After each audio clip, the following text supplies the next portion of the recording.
Welcome to another Rain Race special. Today we have IndyCar rookie Zach Veach joining us. We're going to be talking about his 2018 season with Andretti Autosport.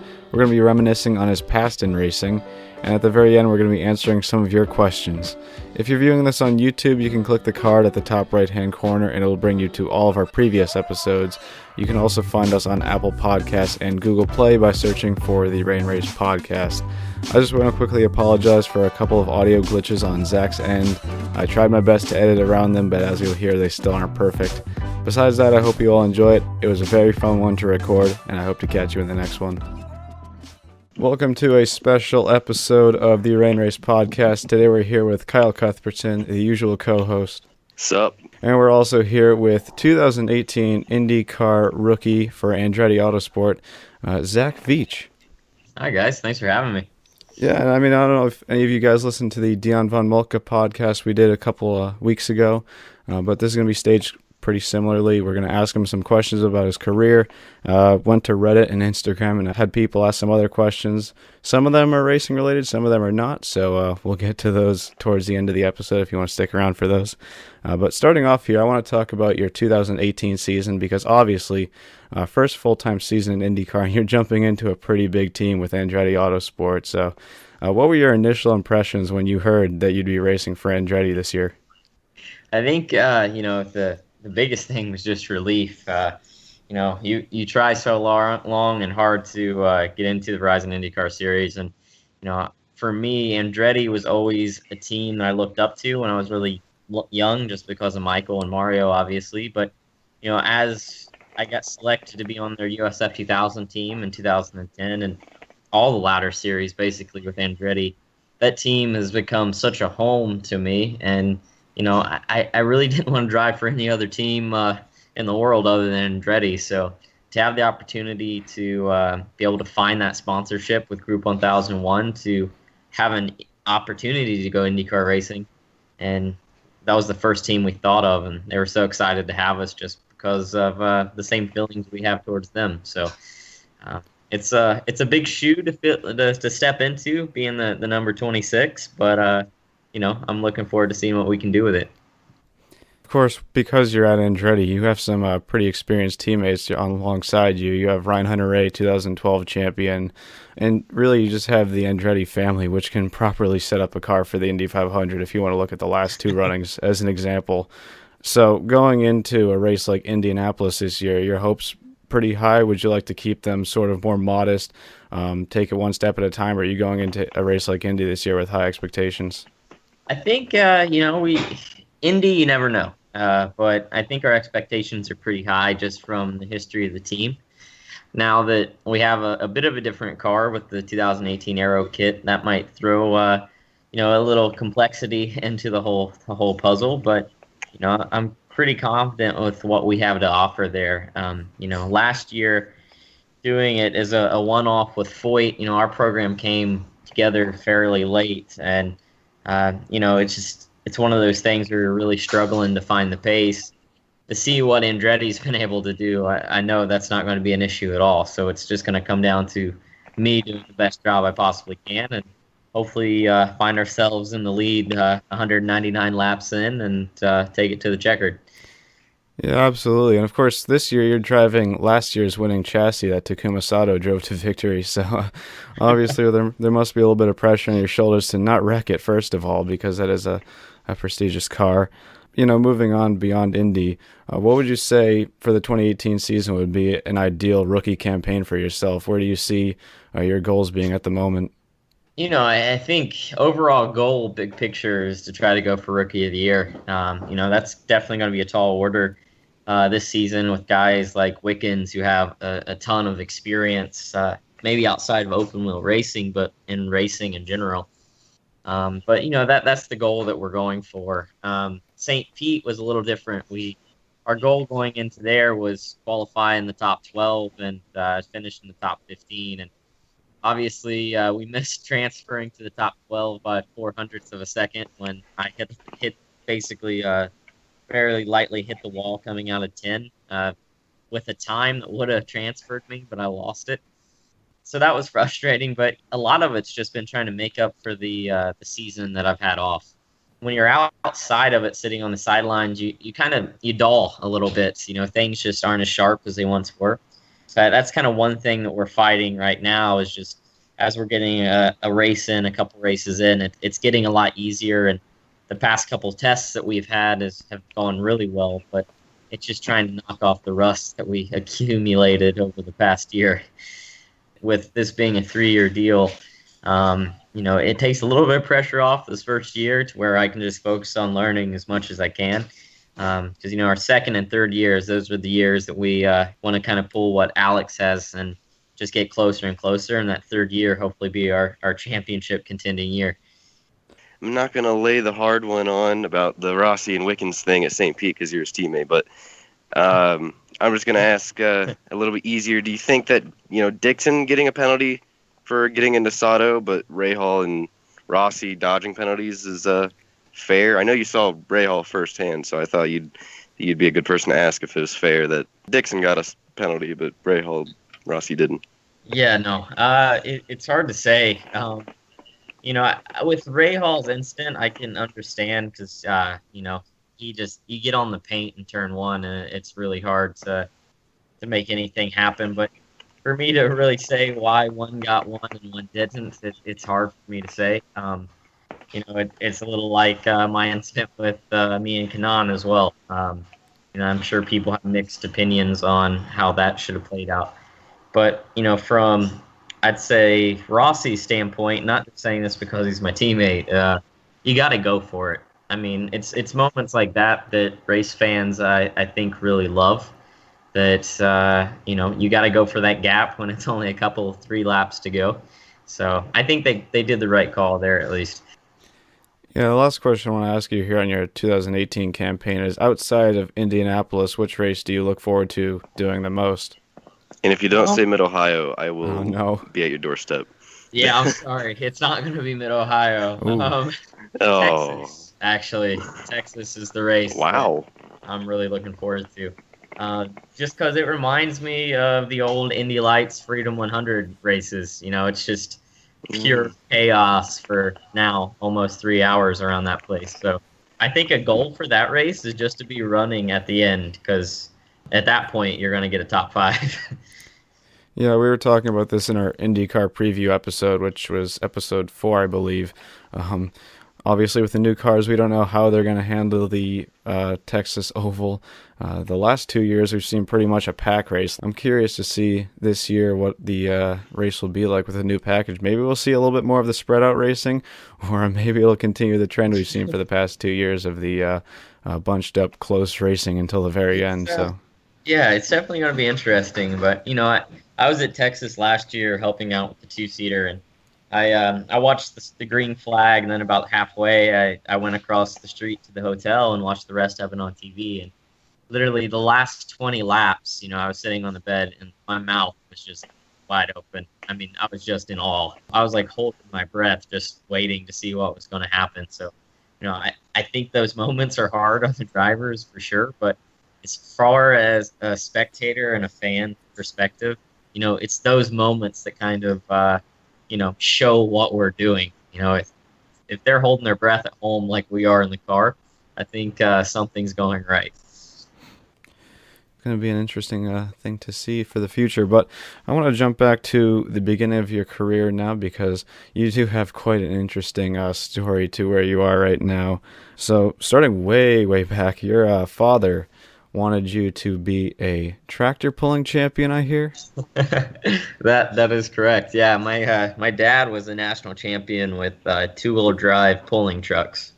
So he built all of his own chassis, and basically with that, the rules are a lot more open. So whatever you dream of, you can really create. So I guess from the time I was about 4 years old until 11, I was traveling around the country with him watching that. My dad, like you said, he did want me to do something like that. But the one thing that never made any sense to me was you never got to practice. And I remember when we drove 26 hours out west for some pool, and my dad went out, he won, and then the pool, you're going down the track only once, so it's only about 8 seconds.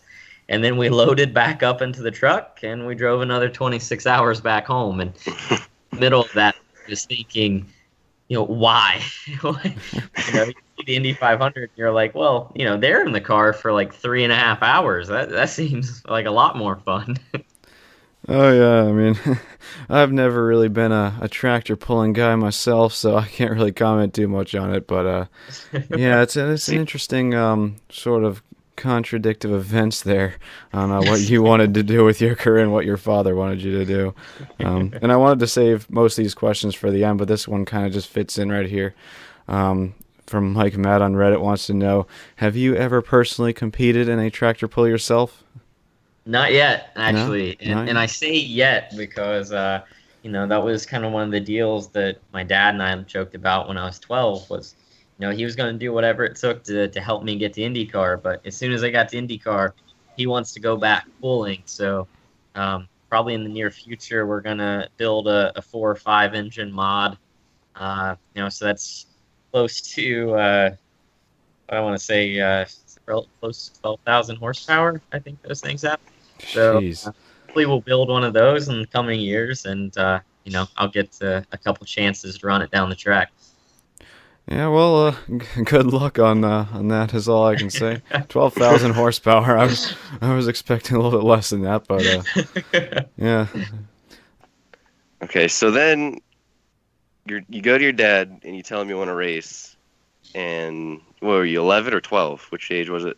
I would have been 11 then, yeah, because I started when I was 12, But I was telling him since I was 4 years old that I wanted to race. It took me almost 8 years to get him convinced. The story I've heard, right, from Marshall Pruitt podcast, more promoting from Marshall Pruitt podcast on this podcast, like there's every week. Why are we promoting rivals each and every episode? He's not a rival. We will never be at his status. This is Marshall freaking Pruitt.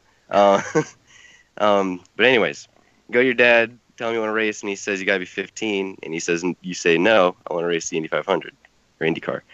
And so he's not very good at keeping secrets, and next thing you know, you have a go-kart, and you're testing every day of the week for hours on end at Circleville Raceway, which is where I race. It's a little bit on the side of Columbus, and you meet a dude named Dave Fisher, which is Sarah Fisher's dad, which happens my grandpa was good friends with Dave Fisher, so that was a fun story for me to listen. But you got any Circleville karting stories? I mean, I think I have a lot of karting stories, whether they're interesting or not. And Circleville was, for me, a great place to start out. One, because it's so rough that you're never going to find any track that beats you up quite like that one. And Agreed. It was close to home, and the owner, Steve Tapman, at the time, was really great to my dad and I. I felt like once I had the chance to start karting, I had to make up for a lot of lost time. So my dad, he told me, I'll take you to the track any day that you want to go. So pretty much I asked every single day, and my brother and I, we would leave after school and meet my dad around 5, and I would run until it would get dark, so 5 until 8:30ish, and then Steve would actually every now and then turn on the lights just for me, and turn the lights on so I could practice until so. And within the first 2 or 3 months before the season even started, I turned 3,500 laps around that place. Jeez. And for you to know Circleville, I mean, you would thought I would have gotten bored really quick, but I was so in love with it, man. Every single lap. I was trying something different and just trying to learn as much as I could. One of the key takeaways I took from the Dion episode was the familiar drivers he raced with, like even in the lower ranks like karting. What do you say, Pietro Fittipaldi, Gabby Chavez. Yeah. So were there any drivers of recognition that you raced against back in the karting days, or not really? I remember it was Stars of Karting. It was Florida Winter Tour at that time. 2007 to 2008 was like the time period.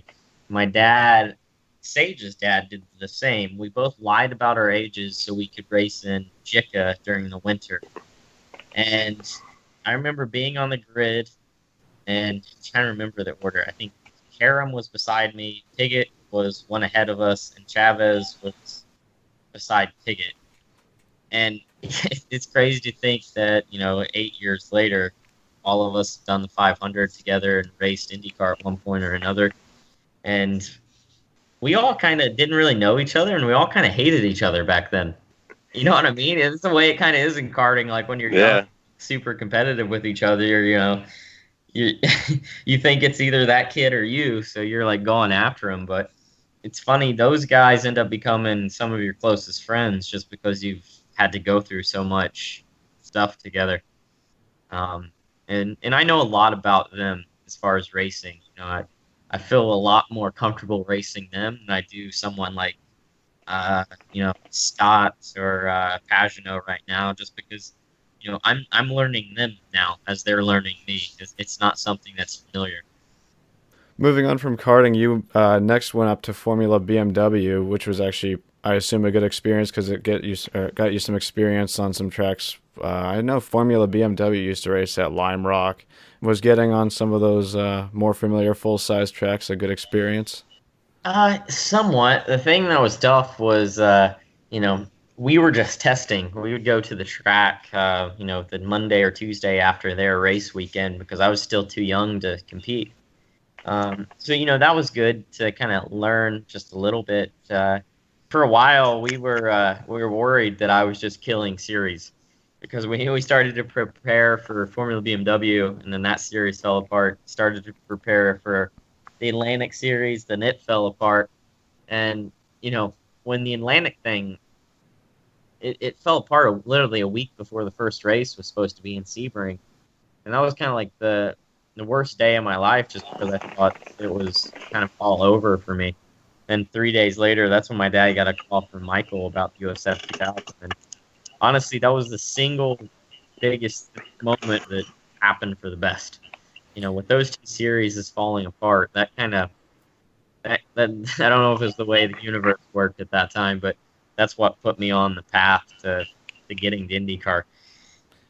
Yeah, of course, from going to pretty much in two series that weren't doing too much for you, Formula BMW and Atlantic, and then you go to USF 2000 with Andretti Autosport, and that kind of really put you on the table, got your name out there quite a bit, because Kyle listed some of your accolades here that you were awarded. See, I think these are interesting. Yeah, I love these that I just found. You were a finalist for the Sports Illustrated Sports Kid of the Year award. Yep. And you were on CNN's list of intriguing people in 2010, so right around the same time you were doing USF 2000. Yeah, it was a unique time because I say that like I'm 60 years old, but we were coming onto the scene. Sage and I, we were the two 15-year-olds at that time, and that was kind of unheard of. We were the first generation of the young kids coming into the road to Indy. I get to say I took part in the very first year of Monster Road to Indy's history. So it created a lot of buzz. A lot of people were trying to figure out how legally they were putting 15-year-olds in race cars. People were okay with that. And secondly, what was making us want to do something like that. So it was a pretty fun time to be a part of. All right, so you've kind of stuck with Andretti for quite a while. You signed with them, obviously, for USF 2000, but you stuck with them through Star Mazda. You did a full season Star Mazda in 2012, and then in 2013, you made your Indy Lights debut, and that's always a great opportunity. Puts you up on some big races like the Freedom 100. Yeah, 2013, that was the close finish year. I got an awesome view of it from fifth place because I had a cut tire with 10 laps to go, so I was just cruising, and I was like, great, guys, make history without me, it's fine. This is better than 2016 when you got put in the wall by Enerson. Yeah, that's true. We had a fast car that day, too. You did? Wasn't that like the first lights car over 100 miles per hour on qualifying or something? Yeah, first over 200, yeah. Well, 200. I said. Well, that's the thing. Yeah, we do 200 in practice. Everyone loses their mind. Then I don't get to qualify because it rained, so I have to start 6th or something. And then I'm charging up through the field, and then Anderson and I get together on the exit of 2, and then after that was the longest 30 laps of my entire life, just waiting for it to be over. And you kind of continued your success train into 2014 with 3 wins, and you finished the season third in points, so that was great to see. Said no, yeah, it was a good year. Just fortunately, the last race of the year, we had a steering rack fail in the first race at Sonoma. So it was going to be a tall order to make up for what we needed to, because Brabham and I both were struggling with the cars pretty bad there. But when it takes it out of your hands, something that you didn't do, it's definitely disheartening. Yeah, unfortunately, this whole sort of success train ended though in 2015. You were forced to take a year off. Could you just talk a little bit about that whole, how that really felt after finishing third in points in 2016, and then or not 2014, sorry, and then just having 2015 with pretty much no ride out there? Yeah. Have you guys ever had a really, really bad breakup? It's kind of like that. That was the thing. It's like, everything was going great. We had a ton of momentum. We, felt like we were exactly where we needed to be. And I honestly, 4 weeks before St. Pete, I had an IndyCar ride.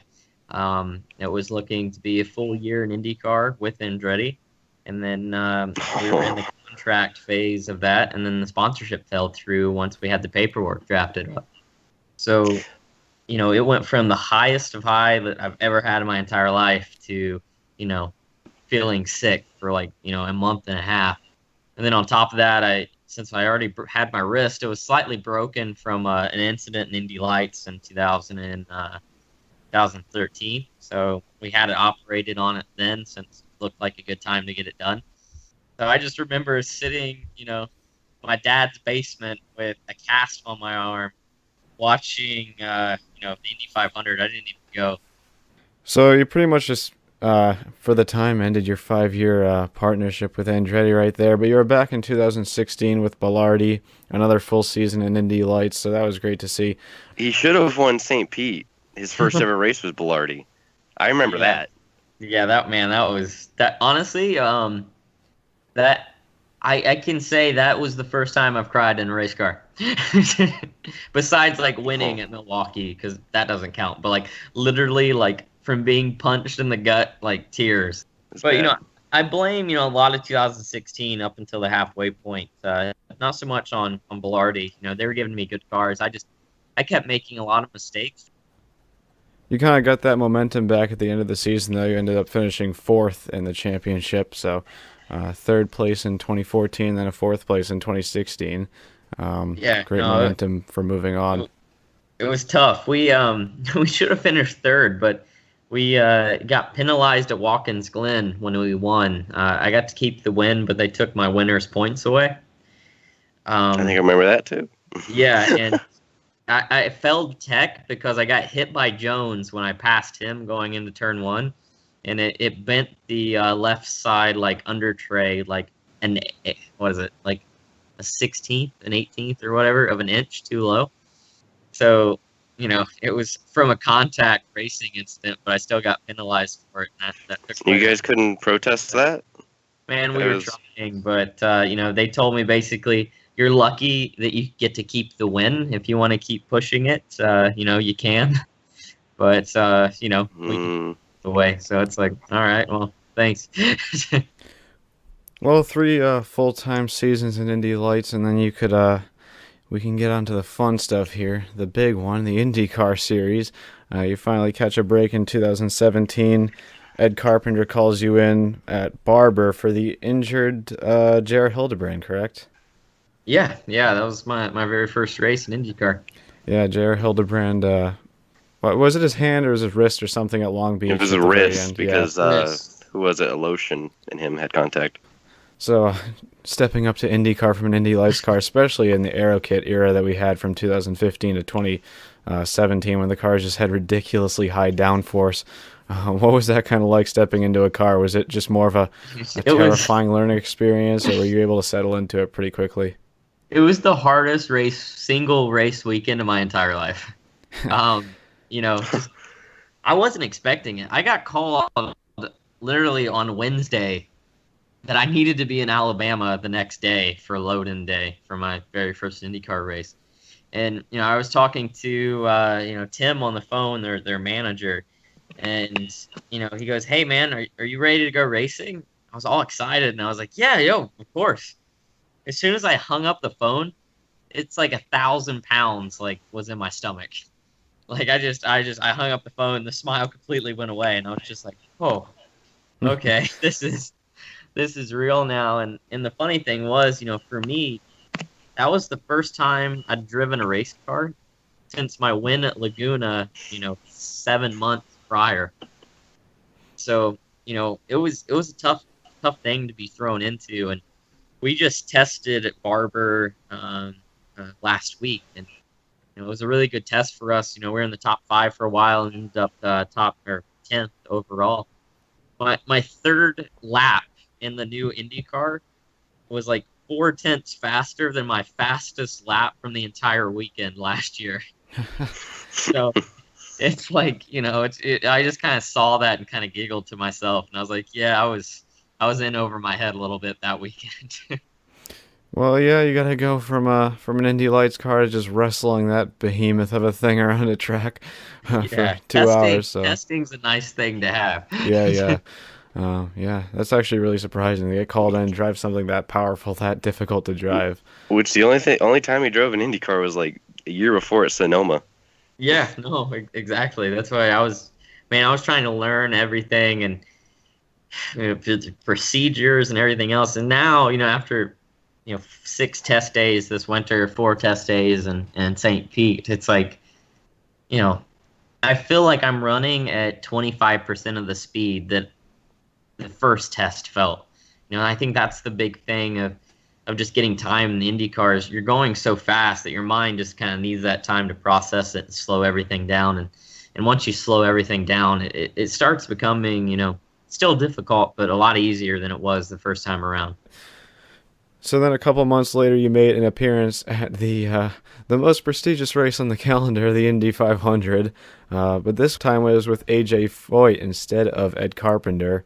So what were your opinion? I know you got called a couple months before on that race, but were the nerves pretty high going into that month, or did you just feel over time that you were going to be prepared for it with all the practice that you get over the month of May? Yeah, going into it, I think we had the most nerves, just excited to see what was going to come. And once we got into kind of the practice week, we realized kind of what we were getting ourselves into. We were all kind of struggling a little bit for speed that whole week. My teammates I was with, Carlos Munoz and Connor Daly. So all 3 of us were trying to work as hard as we could to get some speed out of the car. But the biggest highlight from that whole experience was the sponsor that I was lucky enough to find to make the Indy 500 happen. That relationship grew from the 500 to what I have now with a 3-year deal with Andretti. So, at the time it was the Indy Women in Tech Championship presented by Guggenheim, and that had kind of grown and switched into a new name as Group 1001. So it was a perfect time, and kind of both of our relationships in our lives that they were wanting to bring Group 1001 around, kind of give it a new name, grow it, and I was trying to grow my career at the time, so it was kind of a perfect fit for us. And if it wasn't for the Indy 500, I wouldn't have any of this today. Yeah, I mean, that pretty much set you up and put you on the table, of course, like we said, this year. You're racing full-time with Andretti again, back reunited with that team. You've only run 1 race so far. This is still being recorded early in the season. But you have Phoenix next week, so always something to look forward to, as well as the entire season. So we're going to have to wish you the best of luck on that one. Yeah, thank you guys. No, I really appreciate that. It's just going to be a steady uphill climb for us, just getting experience every race weekend. Yeah, I think you said this earlier as well. It's always nice to go in with a 3-year contract because you don't need to push yourself over the limit immediately. You can kind of settle in, find your rhythm, and then once you're really comfortable, then you can start pushing for those wins. Exactly. I think, that's one thing kind of where we're at is, there's more speed in the car that we can get out if we absolutely, have to at the time. But there's rookies that come in and they're extremely fast and they tear up a lot of stuff right away. Or there's the guys, kind of like Gabby who, just kind of work their way up progressively and take care of their equipment. And I think, at the end of the day, that's more beneficial. We just got to make sure we keep getting, every single lap of every race and just keep learning as much as we can. Yeah, I don't think you want to go up to Michael after you kind of tore up one of his cars. I think he'll happily take you being more consistent rather than pushing it over the limit. as my crew chief says, you gotta crawl before you ball. All right, it's time to get into the fan Q&A here. I'm excited. We went to Instagram, we went to Reddit, and asked some fans to put in some questions for you.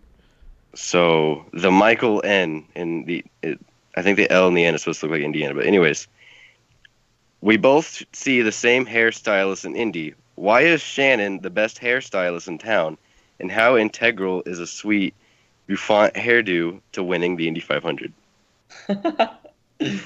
It's all about the hair, but to have good hair, you have to have a good hairdresser. So that's one of the most important things for sure. I told you these were good questions. You're welcome, Great. Shannon. Sponsor us now, please.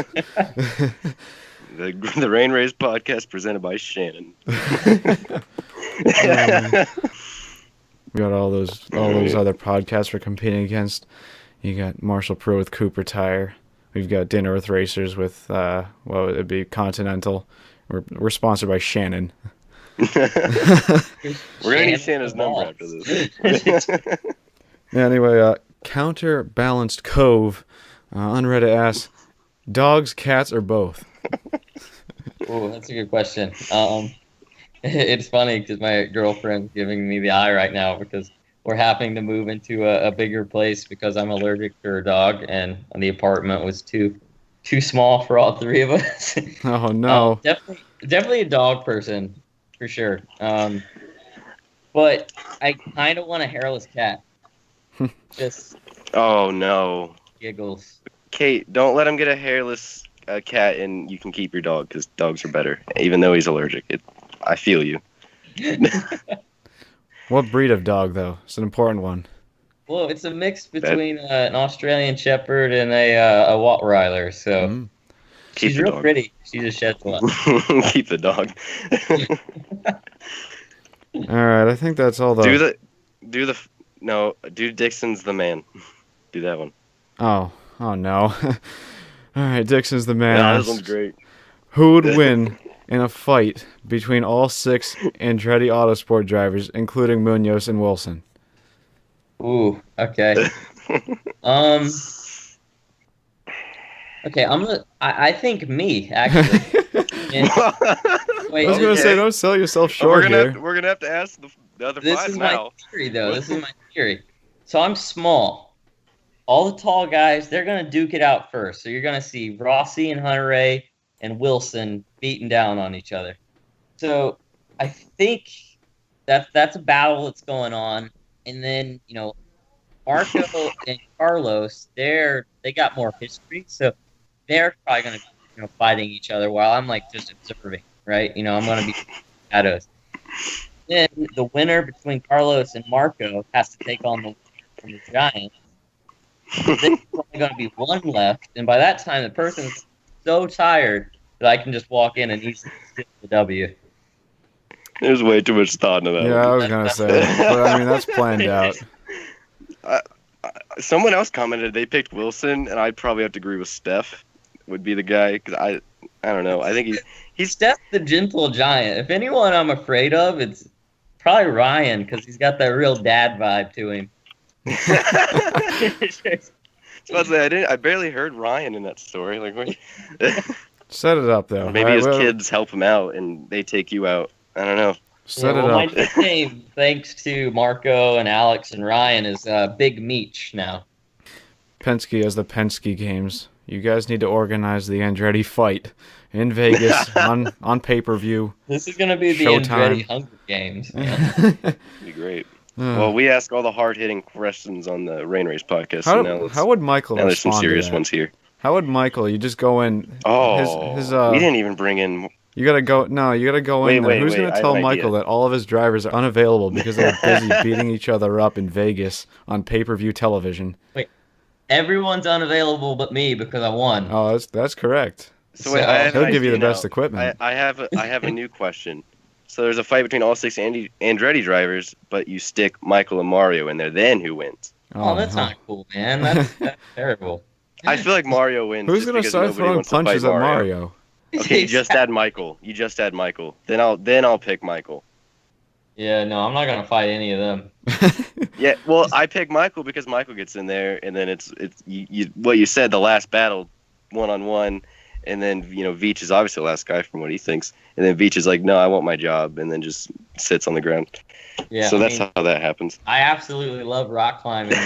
I've stopped doing that because I love my job. So Let's move on to some of the more serious sort of we asked the thoughtful hard-hitting questions here. Yeah, and we've just gotten over those. Yeah. Hoff God wants to know, who is the best driver you've raced against that the average IndyCar fan hasn't heard of? that's a good question. I like this one. That's a really good one. Felix Rosenquist, for sure.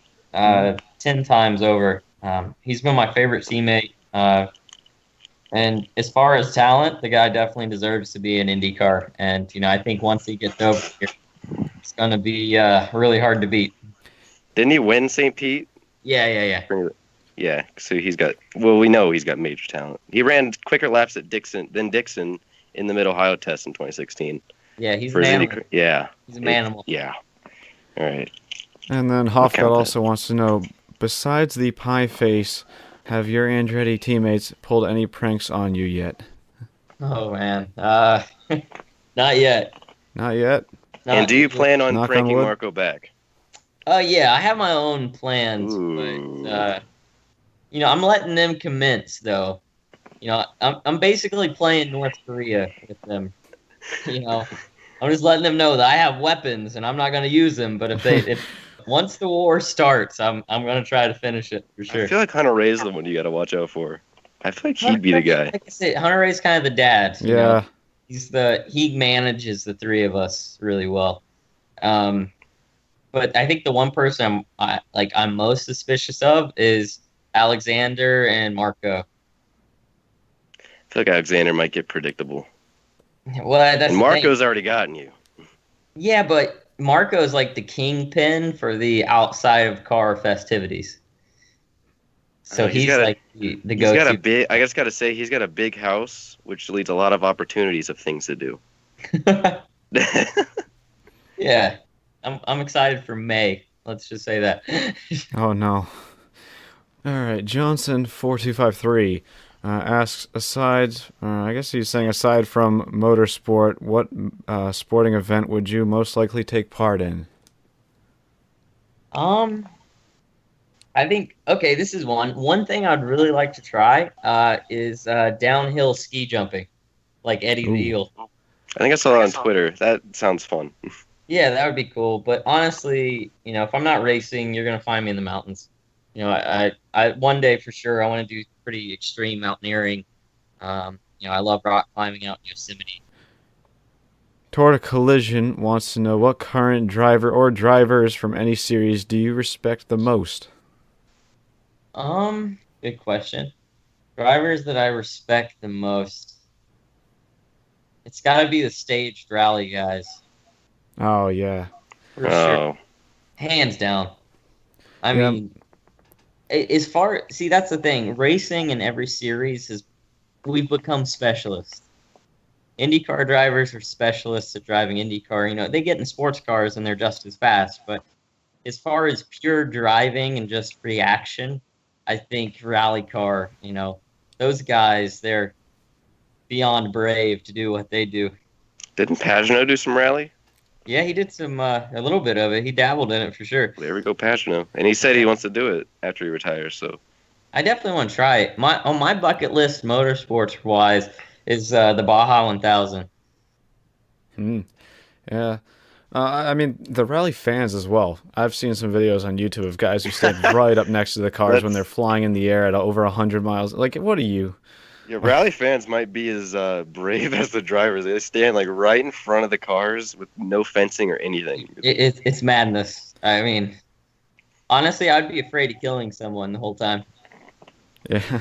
I mean, I said this on Twitter a couple months ago. I think that right now, at the moment, rally is like the most pure, sort of old school form of motorsport you have out there. I don't think anything even comes close to it anymore with the safety standards nowadays. And that's, I think, why they're that's why they're the easy choice.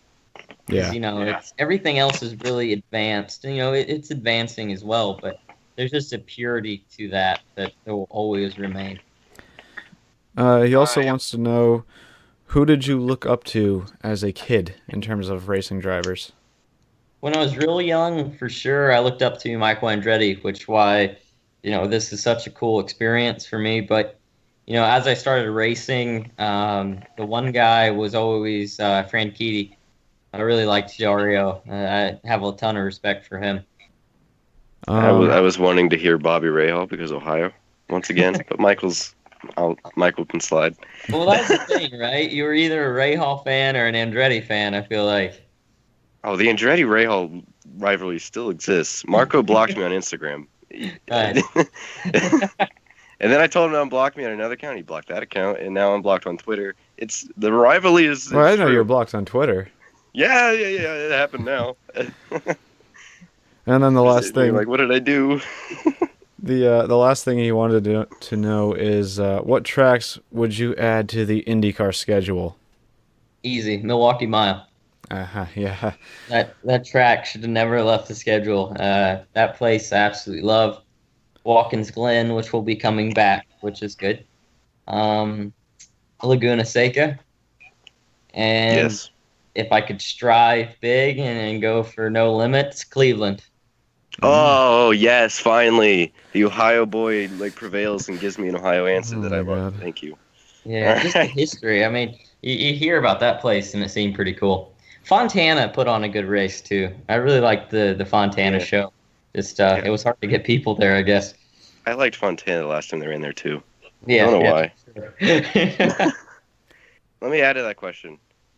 What IndyCar track would you add? Well, what track for IndyCar would you add that has never hosted IndyCar or hasn't hosted, in this decade, I guess, or recently? Oh, that's a good one. Road Atlanta. No. Yeah. I mean, Road Atlanta is a fast track, so that might, especially the last turn, might be a little bit concerning. But I would assume you could do turn one flat in IndyCar. Ooh, yeah, that'd be scary. Tell Michael we need a test there. When you put reds on, I mean, it would be really cool. I mean, people would be excited about it. But if you went off there, I mean, it would be a hard hit. Yeah, one of the most common... I always thought VIR would be a good one, too. I've never been there, actually, so it's hard for me to say. One of the most common answers I've seen to that one, though, is everyone says, "Oh, you should go to the Daytona road course. You should go." I mean, oh no, I think that track's too fast, and I'm not talking safety wise. I'm talking about just in terms of excitement. I feel like it's just too fast to even put on close racing. Everyone was just spread out after a while. So yeah, I mean that's my 5 cents. I don't think that'd put on a great show, but everybody seems to bring it up, so figured I had to dabble on it right there. What would be cool is Three Rivers. I have no idea where that is.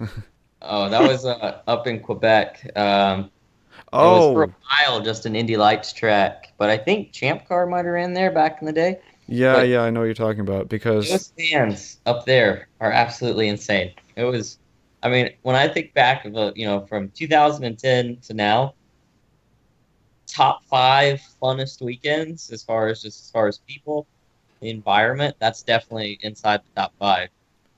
Yeah, now I remember that track from ALMS, actually. I believe ALMS raced there a couple of years, but... I think so. Ironically, I just saw an article of Rob Miller saying there needs to be another Canadian track. Yeah, well... That fits. Oh, yeah, but if we're going to go to Canada, I think Mosport would be awesome. If you could easily build a 35-race long schedule if you wanted to. Yeah, speaking of tracks, the most interesting one I've heard ever is Graham once said, let's put, I forget what arrow he said, in the oval boost, well, not road course boost or whatever, and let's try and just do a test at Bristol Motor Speedway. It might be too tight, but I feel like if you got the arrow right, it might be interesting to where you have to actually lift, and it'll be tricky to drive. I feel like that could be worth looking at least. The banking though, I mean, it's it's just I see that as a NASCAR track. It's not a thing I've never looked at Bristol. It's not a thing that you look at and you're like, let's do it. But it's a thing where it's I bet that could be interesting if you got it the right way. I just, for me, when people ask what's your favorite track in the world, I usually say Milwaukee without hesitating. And I feel we should be racing there because it's literally the oldest racetrack It's about as sad as when we lost Nazareth. Yeah, well, yeah, and if you look at it now, it's just overgrown and depressing. Yeah, that's what I'm scared Milwaukee's going to be. Yeah, it's hard to say. One day, if I have a bunch of money one day, my goal will be to bring back the Milwaukee Mile, like There's a Michael. Twitter campaign for it already. Yeah, something like that. But Pamela Henderson asks, who is the best driver you raced against in a ladder series that hasn't had a shot in IndyCar? I assume the answer is going to be Felix Rosenqvist, as you said earlier, but if you have anybody different. Yeah, I'll say Felix Rosenquist easily, but let me think. Just going back through it, I mean, Brabham, he's at least gotten to do a couple races. I'd say, Santiago, I can't even say his last name right because of his nickname. Urrutia. Urrutia. There we go. I call him by his nickname all the time, and he understands it, so that works. Santi. I think Santi would be pretty quick for sure. He's the guy that I feel like hasn't gotten a shot in IndyCar that should, or hasn't won a championship and just should. Like that guy. He's an animal. And then they also want to know, does the road course, was it the road street course? Oh, the road and street course Aero fit your driving style better or worse than the 2017 kit did? I'd say better, just because it makes more sense. The 17 kit had so much downforce that basically all the high speed corners, you never got any feedback from the car, so it was really hard to tell where the limit was, and you really only found out from experience. And the last question here is from Zoe Diggity. If you could, These Reddit names are beautiful. If you could race any previous IndyCar driver in their prime, who would it be and where would it be? Wow. I could race any driver. Sorry, that's like a really good question. Yeah, that's a deep one. Yeah. I'd say, you know what? I'd like to race Michael, either at Toronto or Milwaukee. Those were two places Back that in he the, would I'm going to add one more thing to this. If you could pick what era of cars, would it be the old 90s kart cars? Would it be all the way back to the Roadsters, or would you stick with what you have right now? Definitely not the Roadsters. Honestly, I think the 90s kart car for sure. Yeah. Because you had so much power and you didn't have driver equivalency weight back then. So I would have like a 50-pound advantage on everyone else. Hey, there you go. There you go. Instant advantage right there. Yeah, that's like an instant half a second. Beat your childhood hero. Coming into the series this year for you're not Danica and you don't have Robbie Gordon telling people that you have a weight advantage. So that's the plus you have in this era. Yeah, I guess so, yeah. All right, that's going to wrap it up for this episode. Thank you so much to Zach for joining us. It was really great to reminisce on some old times and look forward to the future with him. You can check out the podcast. Here comes the shameless plugs, as always.